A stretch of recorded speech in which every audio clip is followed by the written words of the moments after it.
Okay, so in the first three videos, we found the eigenvalues for A, and we found the corresponding eigenvectors for lambda 1 and lambda 2. So now let's go ahead and move on to lambda 3, which is negative 3.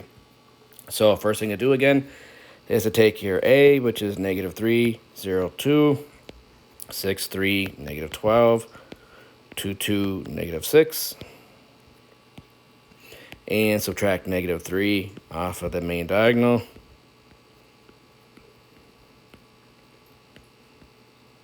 And again, the net result of this is adding 3 to the main diagonal. So in doing so, you're going to have a matrix that has 0 in its first location. And then the 0 and the 2 are going to stay the same. The 6 is going to be the same. Now the 3 plus 3 more is going to actually bump that up to a 6. And then the negative 12 stays the same. The two 2's down here stay the same. And then negative 6 plus 3 is going to make negative 3. We once again go to the row reduced echelon form. And that is going to give us our matrix to go through and find our eigenvector.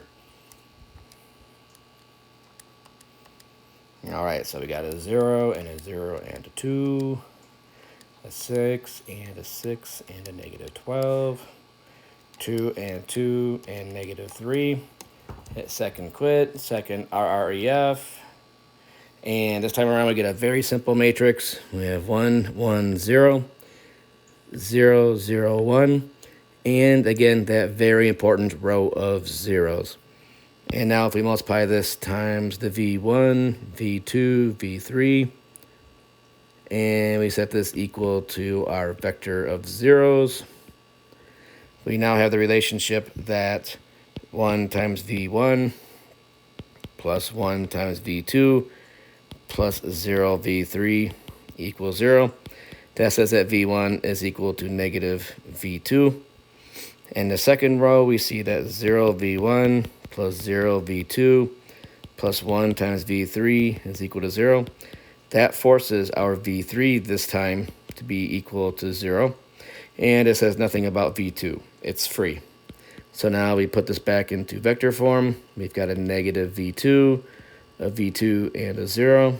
Factoring out the V2 leaves us with an eigenvector of negative 1, 1, 0. So we now just went in and found our last eigenvector for the lambda value of negative 3. Next up, we're going to put this all together to get our general solution.